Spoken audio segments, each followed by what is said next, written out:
Pan India super star Prabhas ఏం చేసినా social మీడియాలో భారీ ట్రెండ్గా మారిపోతుంది.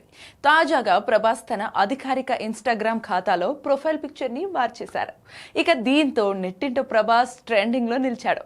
ప్రభాస్ ఇన్స్టాగ్రామ్లోకి అడుగుపెట్టినప్పటి నుంచి ఇప్పటి వరకు ఒకే డీపీని కొనసాగిస్తూ వచ్చారు.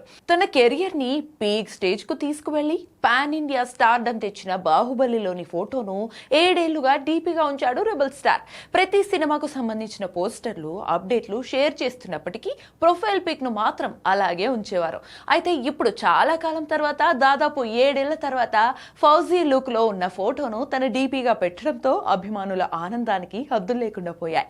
డీపీ మారిన కొద్ది నిమిషాల్లోనే లక్షలాది మంది అభిమానులు, సినీ ప్రేమికులు ఈ ఫోటోను షేర్ చేస్తూ సోషల్ మీడియా వేదికగా సందడి చేస్తుండటంతో ప్రభాస్ డీపీ అనే హ్యాష్ ట్యాగ్లు అన్ని ప్లాట్ఫామ్లలో టాప్ లో ట్రెండ్ అవుతున్నాయి. ఏదేమైనా ప్రభాస్ చిన్న డీపీ మార్చడంతోనే బాక్స్ ఆఫీస్ అప్డేట్ ఇచ్చినంత హంగామా సృష్టించారని చెప్పవచ్చు. హను రాఘవపూడి దర్శకత్వంలో రాబోతున్న తన periodic action drama fauji shooting ప్రస్తుతం శరవేగంగా జరుగుతోంది. భారీ బడ్జెట్ పై వస్తున్న ఈ సినిమాను మైత్రి మూవీ మేకర్స్ నిర్మిస్తుండగా ఈ ఏడాది డిసెంబర్ 2న ప్రీమియర్స్ తో వరల్డ్ వైడ్ గా రిలీజ్ కానుంది.